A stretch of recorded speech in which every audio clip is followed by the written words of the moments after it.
So Mayor Benji, bago niyo po ikwento yung initiatives niyo po sa Baguio, dahil alam ko po nagpaplano na po rin po kayo mag-blockchain. Baka pwede rin po kayo magkwento ng konti sa aming lahat dito yung inyong 2 linggo nag-iimbestiga ng mga katiwalian sa ating bansa. Ano po yung mga nakita po ninyo, ano po yung mga nais niyo pong i-share rin po sa amin?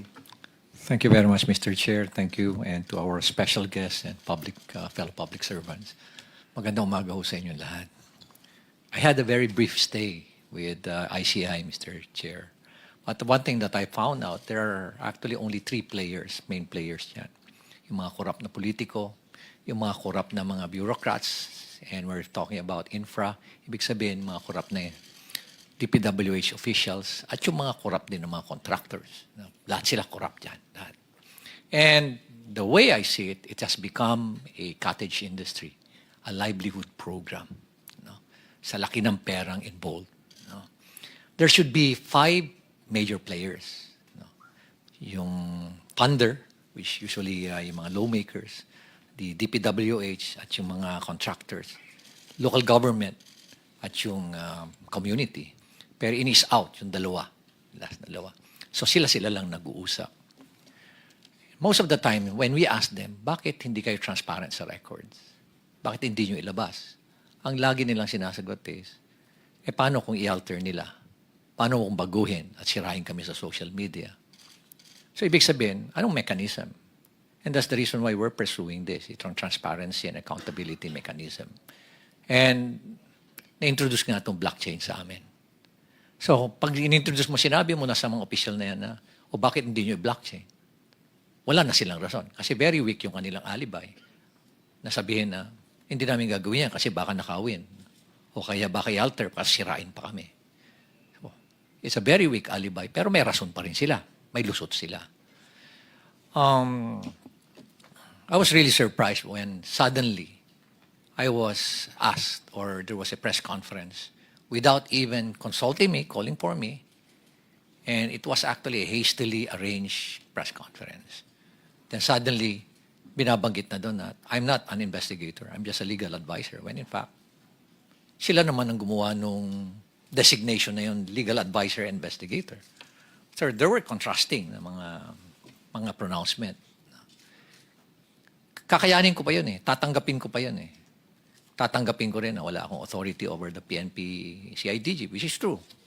But we took the opportunity to enter into an MOU. Nakipag-MOU kami, to our initiative, nag-MOU kami with PNP, with forthcoming yung sa NBI, with civil engineers, with IBP, mga lawyers, ang dami mga volunteers, even with structural engineers, meron din with watch group with M4GG, para at least everybody, it's a whole of the nation approach. Kasi nga overwhelming. One thing that I found out is, I anticipated that it's widespread. But the level, the depth, and the magnitude is really overwhelming.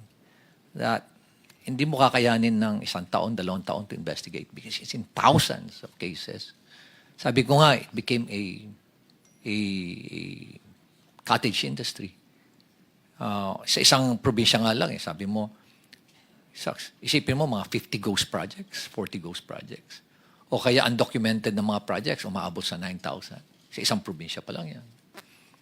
Paano pa kaya sa ibang probinsya? At ang isang mga nakikita namin doon is, why is it na ang lumalabas sa NEP for a particular district, 1-point-something million lang ang hinihingi mo? I have the records. Or 2.5 lang sa President's budget. Then suddenly, pagkalabas doon sa GA, bakit umabot na ng mga 21 billion? And nakita namin na talagang prevalent yung kandon, yung mga ghost and substandard projects sa lugar na yun. So what was the intention? No? Hindi naman tayo tanga. Nangyayari dito lumalabas na tanga ang Pilipino, kaya pabayaan mo na lang sila. Hindi na nila mapapansin yan. Nakakainsulto isipin. Nakakainsulto. Okay. Balikan ko uli yung press con na yan. Nilabas. And then, suddenly, tinabi na may conflict naman ako, being the mayor, and at the same time, being a member of the ICI. By the way, I'm not a member of the commission. I'm not a commissioner there. In fact, sila nga yung gumawa ng workaround nun na, legal advisor investigator. Pero inis out na ako nun eh. Tinanggal na nila lahat. And then suddenly, here comes a below the belt naman na accusation na ay dahil merong project si Diskaya doon at maanomalyang tennis court. Ay, sobra na yan. Yun ang hindi ko matake. Di ba? Parang pinapalabas mo pa na korap ako. Ay, yan na. Mag-aaway na tayo dyan. Ano? Sa unang-una, sabihin ko nga, kung bulok ba ako, lalabanan ko yung mga very powerful na tao dyan. Di ba? You have to make sure that you have the moral ascendancy bago mo labanan yung mga tao. Otherwise, masisira ka din. So nonetheless, I think I struck a nerve. No? I don't like to, expound further. Basta I believe I struck a nerve or several nerves na they panic at kaya ganun ngayon nangyari. So I would like to end yung aking experience niya sa ICI. But one thing that I can say is that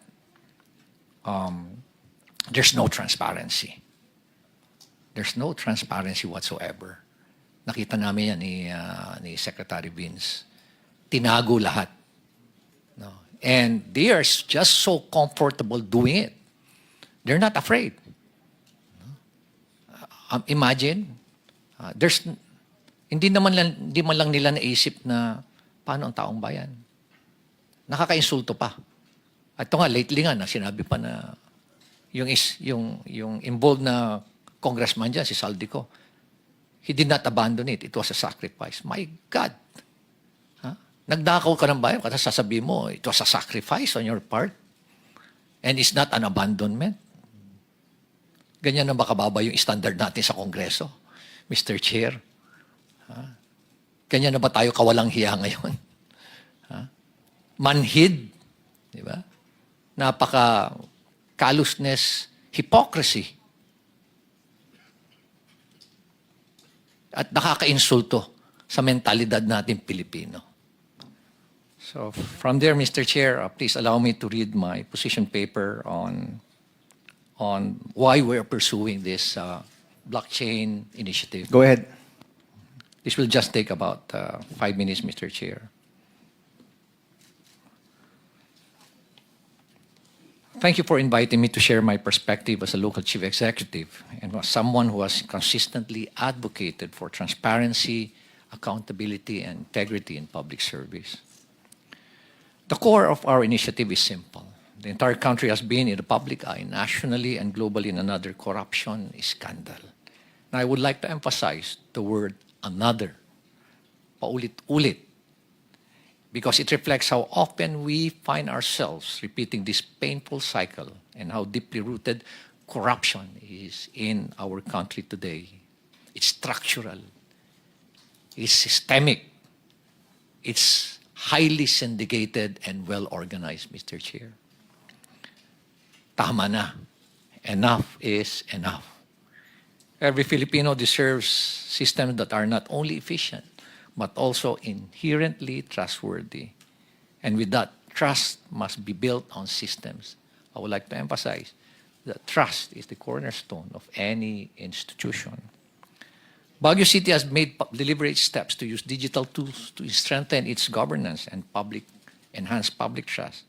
And as part of our commitment to the open government partnership, I'd like to inform you, Mr. Chair, that in the entire world, there are only about 160 local government units who are members of that OGP. It's a global network wherein follows a basic principle that local government that practices transparency, accountability, and strong citizens' participation are more progressive in terms of growth and development. And that's the reason why us, for Baguio City, we're a member of that. We strive to be a member of that. And in the entire country, out of the 1,400, almost 1,500 local government units, there are only 4 who joined the OGP. Hindi kami natatakot. Why? Sa transparency. Kung wala kang ginagawang mali, hindi ka dapat matakot. And that's why we're pursuing an open government policy. We're now partnering with Bayani Chain. Nakita niyo ho itong mga napakabatang bata. Itong dalawa ho. Yan, si Jello at si Alfred and Paul and the rest of the team. They approached me, we piggyback dun ho sa DBM para hindi ho kami gumastos. And one thing we told them is, make us as your value chain. Pag sinabi yung Baguio City, then maraming local government na mag-strive also at, This partnership aims to strengthen public accountability, provide permanent audit trails, and promote participatory governance. And we are to go live 2 weeks from now, magkakaroon na ho kami or next week, baka magkakaroon na ho kami ng capacity building, today, and we go live on October 15. Yes. Mayor, how long was the process from sinimulan niyo yung partnership till mag-go live po kayo? Almost 1 month, Mr. Chair. Only 1 month? Yes, Mr. Chair. Wow. Kasi yung titingnan mo, from a very layman's perspective, madali lang ho lahat eh. Ang pinakamahirap po is, yung mindset na, are you willing to open to be transparent, and to be to open your data, all this critical information, program of work, bill of quantities, contract, yung bidding documents, bid documents. Yung mga yan, yung mga critical na mga designs, yung binanggit nyo kanina. Technical plans, are you willing to open it up? Us in the city of Baguio, we're very much willing.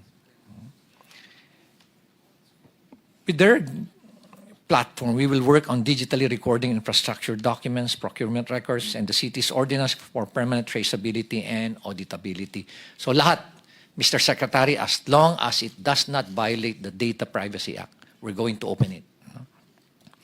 Why blockchain technology? Because it addresses weaknesses that traditional systems cannot. And I believe this is aptly and adequately explained by the 2 other presenters. Since we signed the MOA, we've been preparing the necessary documents and records that will be placed in the chain. And we are also conducting knowledge sharing sessions and training for our personnel so that this innovation is not only technology-driven, but people-driven. Kaya nilalabas na namin sa MANCOM meeting namin yan. And we are coming up also with pronouncements sa aming posts sa social media. And as I've said, both DBM and DICT started using blockchain technology in 2024. Nagpipigibak lang ho kami kay Secretary Mina Pangandaman. Thank you very much, DBM. Yeah. And thank you very much for filing the bill, Mr. Chair. Thank you very much for filing Bill 1330. All these efforts show that we are not waiting for the future. And these are early steps, but they carry a very strong message. We're beginning to embed blockchain into systems because good governance should never be an exception. It should always be a way of life. So maraming salamat po, Mr. Chair.